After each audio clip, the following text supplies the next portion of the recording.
salty fishery in Christchurch on the fabulous Hampshire Avon.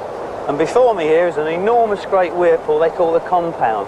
The water comes over the main flush, and because it's so powerful, the current etches out two enormous great holes which are probably 10, 12 feet deep, and then it comes roaring down the centre of the pool, and there's two back eddies just before where the current splits by the island.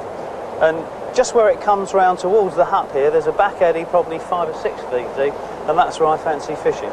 There's some lovely fish in here. There's salmon, sea trout, roach, dace, perch, bream, there's even a few carp. But the fish we've come to get today, hopefully, is the barbel. I've got the gear made up, so let's have a look. Right, I've got the trotting rod already made up with a 3 swan shot loafer. I've got my net on the back, and in my pouch I've got 2 or 3 pints of maggots. Very tall reeds through here. Actually, they're not reeds, I think it's reed sweetgrass. Right, let's have a look at where this bar shelves up here. I think it's just along here where, yes, it's quite shallow here, and so what I need to be is across over on the island and then trotting down on the inside of that back eddy. It's still a little bit too deep here for wading though. Let's see where we can get across. Lovely wild flowers along here. Of course, here we've got our old friend, the willow herb, and here's some hemp agrimony. This is an unusual plant really. It's quite unique because it's got a bit of substance in it that's yet to be identified. Right, let's have a look here. It's getting a little bit shallower. This looks as good a spot as any. I'm glad I've got the waders on. Looks quite crunchy through. Whoops! Crunchy through here. Steady, Wilson. Oh, it's not too bad. There's a few deeper runs, but this is easy. Right, I think I'll walk along this other bank here where it's a bit shallower. There's loads of fry about here. Really is pretty here. Look at that lovely patch of purple loosestrife there. That's absolutely beautiful, that is. And here we got some knit bone, which, it's a funny thing, it gets its name from the fact that in olden days it was used to heal bones when people broke them. Right, let's have a look through this water. It's so clear, there's fry everywhere. Hello, there's a little baby flounder gone scurrying off downstream. Although this is fresh water here, it's only about 2 miles from the sea, and of course you get a tremendous run of flounders, some of them up to about a pound in weight, and these little ones sometimes can be a nuisance when you're trotting maggots. Oh, here we are. I have to walk carefully at the tail end of the pool. There aren't too many boulders. There's 1 or 2 that get thrown up by the winter floods. There's a couple there, and when you're wading in quite fast water, you've got to be fairly careful, really. It's not too deep. Right, let's get out. Right, let's have a look. That's about it as far as the waders go, I think. Right, let's try 3 or 4 maggots. Still lovely and sunny, but I don't like the look of those clouds over there. Looks like we're going to get some dark weather for the rest of the day. I think I'll try 4 maggots. I've got a size 12 hook on, direct to 4 pound line. It's probably a bit heavy if I catch any dace or roach, but then could contact a chub or hopefully a barbel, and you never really know. Right, we'll have to get it out further than that one though. That's better. Now I've got the float set about 5 or 6 feet, and oh, this current's really pushing through here. It's not doing what I thought it was. I thought it was going to be going away from me, but it's not. It's cutting across diagonally, and there's a fair amount of wind. Hello, wind too. That's not bad. Fish first cast. It's a little tiny dace by the look of him though. I think these little blighters could be a bit of a menace actually. There's quite a few in this pool, and it's difficult to get down to the bigger fish. Right, let's just put a couple on this time.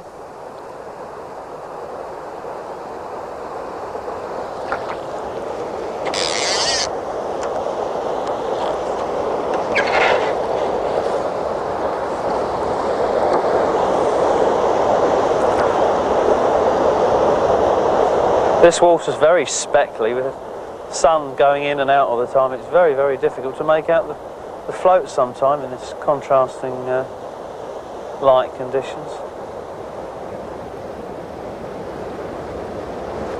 Oh, hello, this is no dice. Oh, it's heading for the middle now. I have to be careful with this. Feels like a barbel. Careful, Wilson. Just moving down this bar was obviously a wise thing to do there. Oh, it's going up into that mainstream there. I'm going to have to be careful. Oh, the power on this rod is it's absolutely incredible against this flow. I've just got no control on this, even on a 4-pound line. I'll have to watch where I'm standing here. Oh, must be a barbel. It's not fast enough for a salmon, and yes, it is a barbel. I just saw it turn. Not a huge one, but it's going well.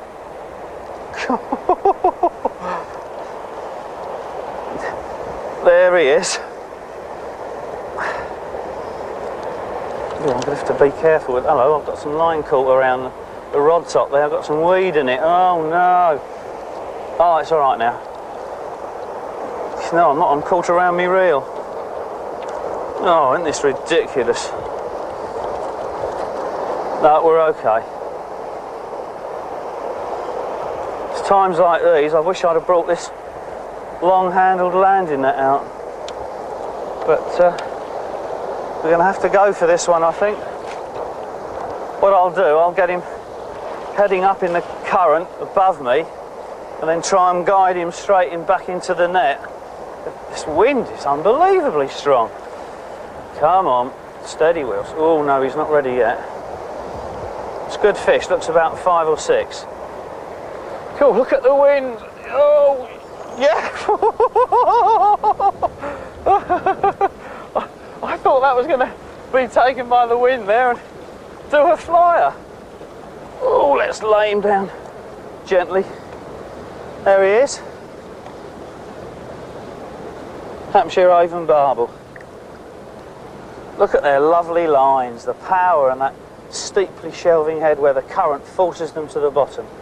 Massive, great big dorsal fin. He's got a split in that one.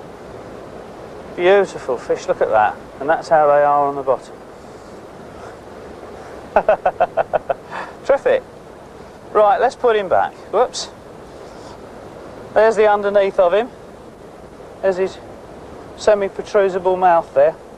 Very rubbery, thick lips, barbel. Right, let's put him straight back. What a result after just 10 minutes fishing. Away you go. Oh, they got some power, those fish. The nice thing about weir pools is that they're the heart of the river. It's the place where everything gathers, from big fish to little ones, and here there's loads of fry. I love bringing a bucket and a net along. I think it's the eternal kid in me. And of course all these little tiny fish down here is what everything else on the... Oh dear, it's a mixed squirrel. What everything else in the river preys upon. Chub and even the barbel take these little tiny fry. Oh, in you go. Let's have a look down here under this log. Oh, there's lots of shrimps on there. We'll have a look at them in a minute. Could find anything under here. Bullhead, stone loach, all sorts of stuff. Right, let's have a look at these. I'm going to tip them into the net first of all.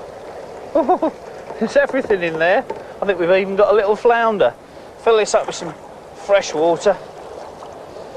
Right, let's dunk them in there so that we can see what we've got.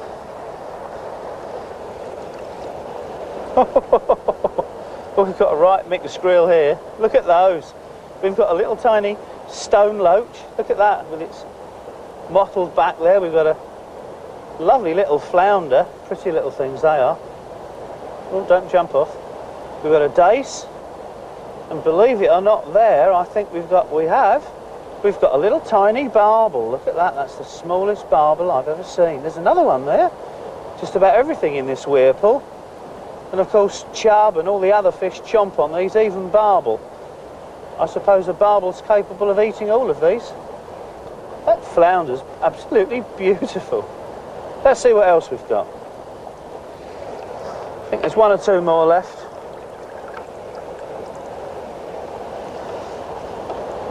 There's a little dace. Another tiny barbel there, and a minnow, and shrimps. Let's put them back. This pool is absolutely alive with food. I think before I toddle off downstream, I'm going to have a look at this bit of driftwood and see the shrimps in it. Look at those, there's millions of them. And these are, of course, the staple food of every fish in the river, from the barbel that we're after down to the tiniest gudgeon. They all love them. Oh, here we are. This is the swim that I've baited up. It's very jungle-like here. There's tall nettles and lots of reeds. I have to be very careful that I don't crunch too much here. Somebody's obviously fished this little gap before, but they've been good anglers. They haven't made an enormous gap there to frighten the fish off. And here the barbel are very, very close in. Perhaps a rod length out between two big beds of ranunculus. Right, now I can't go messing about putting a rod rest in and probably scare them, so I'm going to rest the rod on the landing there. Let's put a little bit more luncheon meat in. I fed this a little earlier on with some casters and some luncheon meat. Let's plonk a few more out. Keep, not a very shot, shot, Wilson. I keep landing it on top of the floating weeds. Shows you how dense that weed is. It's supporting some of the luncheon meat in that I put in before. That'll do. And the swim's full up with dace. There's thousands of them there. I can't see any barbel, but I can't really stand up and have a good look. Right, I'm gonna... Oh, let's put some bait on. Tackle for this sort of stalking is very, very simple. 2 swan shots about 6 inches from the hook, just to get the bait down quickly and hold it there. And a single cube of luncheon meat. I've got a size 6 hook on, chemically sharpened. Yeah, that's lovely. Barbel love luncheon meat. They get caught on it a lot, but they still like it. It's one of the few baits that's fairly impervious to all the little tiny dace and minnows that have a go. Let's set the clutch. Now, if I hook anything here, this is really going to be hit and haul tactics. Right. I have to be very careful just to get it in that tiny little gap there, so it sinks quickly. I'll bounce it on the weed, plonk, down it goes. Let the line come round that. There it is. I'll just rest the rod on my knee. Oh, this is so hot in here, it's like an oven. Let's tighten up a little bit more. That's better. Funny, to most people, luncheon meat's a pretty ordinary bait, but there are lots of brands on the market that are much more rubbery than others, and these are the sort of brands you want to buy. The only way to do it is to buy 2 or 3 different tins and use them.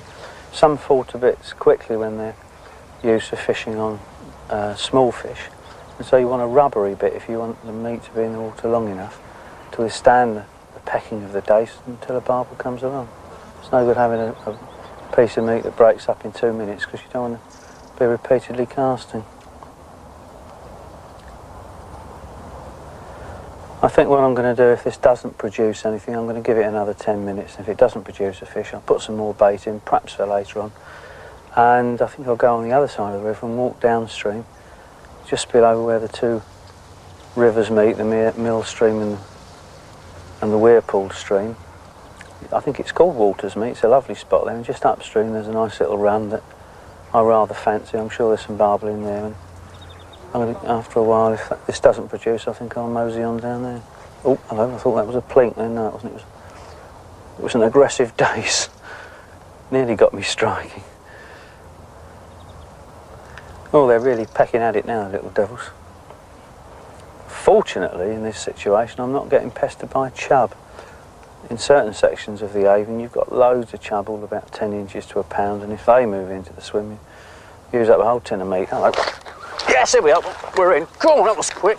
Go on, it's getting under those reeds. Ah, come out, Wilson. Oh, yes. We've got to keep the rod up high. No, we haven't. We've got to go under again. It's a barbel. Oh, that line's cracking away. Right, we've got to try and keep its head up. Let's get the net, yeah. Whew. Come on, my son. Gotcha. Oh. Whew. Talk about getting wound up quickly. Well, it's not a big one, but we caught him. That nearly shot through those reeds before I had time to pick up the rod. Let's have a look at him. Looks about 4 pounds. Oh. What about that then? He's all covered in weed. Mind, he's been all completely through the weed. There he is. Oh, he's not that big. He's probably about 3.5 pounds of muscle. Look at those fins. They're so powerful. It's much as I can do to... I think I'm shaking as much as he is. Right, let's get the hook out. Just in the top lip there. Oh, that hook's really in. No, I'll have to come out with a forceps. So one good thing about barb, they bite tremendously powerfully, and you don't have to worry that the hook's going to come out that often. Let's put the forceps down. A really close look at him. Look at, whoop. He's got some power. Look at that underside, that mouth there, that rubbery lips. It's semi-protrusible, and you've got these lovely whiskers there with those little taste pads on the end of it. Feels between the stones when it eats its natural food like shrimps. There we are. Oh, glasses are falling off. Before I put him back, let's have a nice last look at him. Look at that.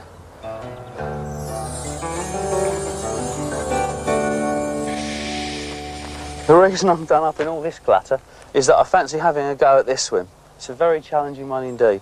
The mill stream comes down here from the parlour pool, and then the compound weir meets it under these willows. It's actually called Water's Meet, and it's got a lot of fish in it. It's a difficult swim because the water's so fast, hence the waders, and I'm going to wade job just under the first willow tree. I've got the gear down there, so I'm going to give it a go.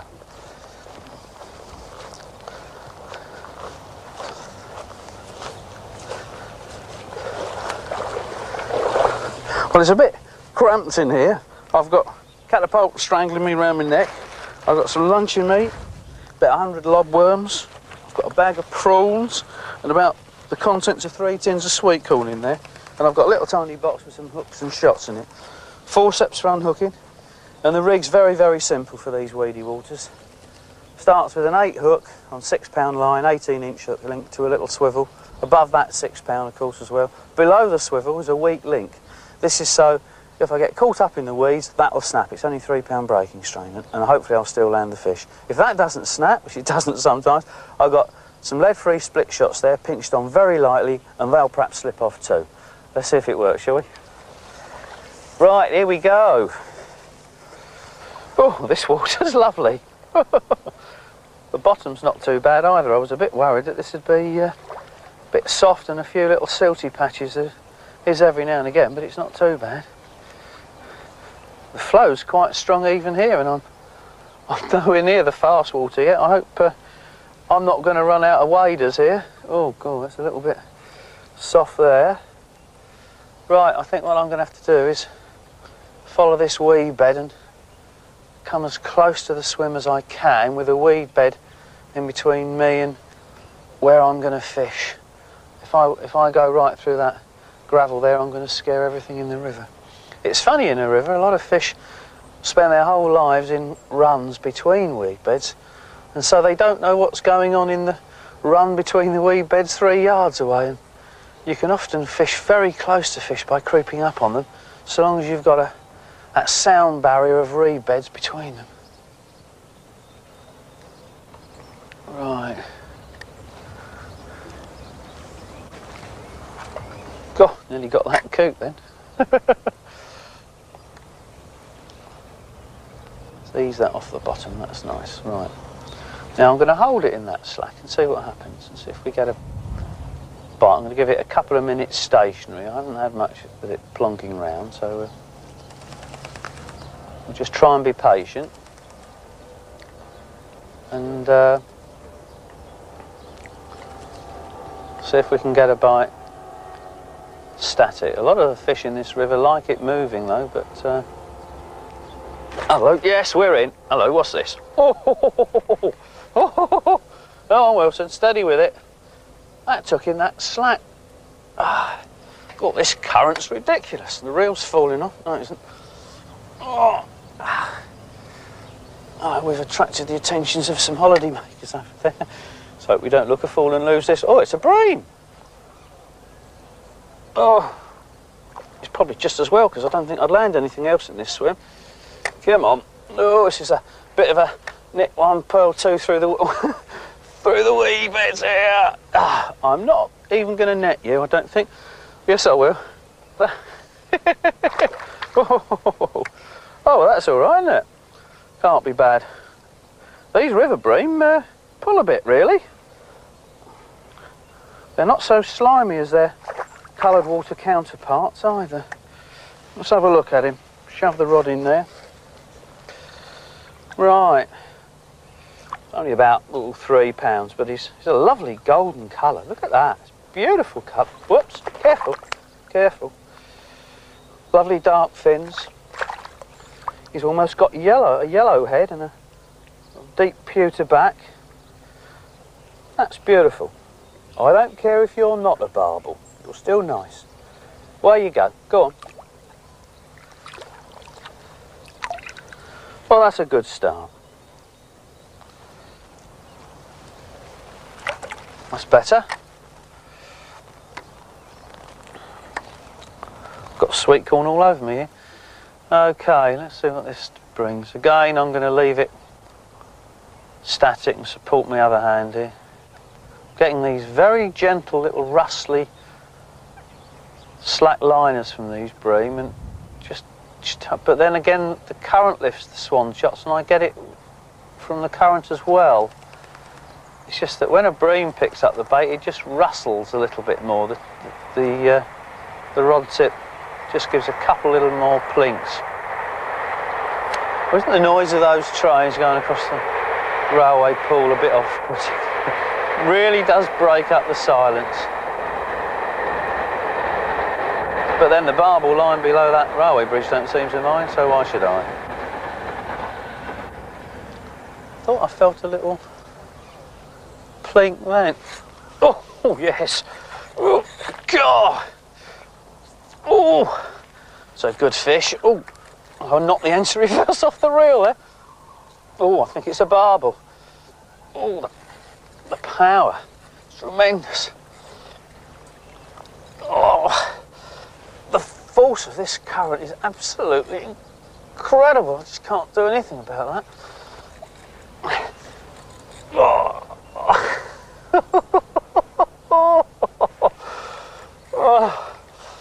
Oh, it's going upstream now.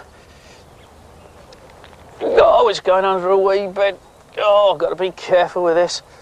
Oh, isn't it? See if I can net it upstream so I don't get any of that weed around it. Oh, come on.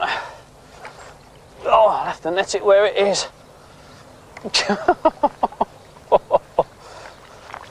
Oh, well. It's not very big, but he's a barbel.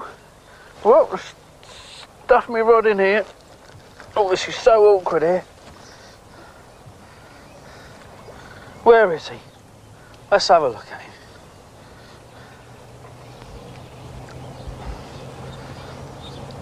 Well, landing net's turning round here.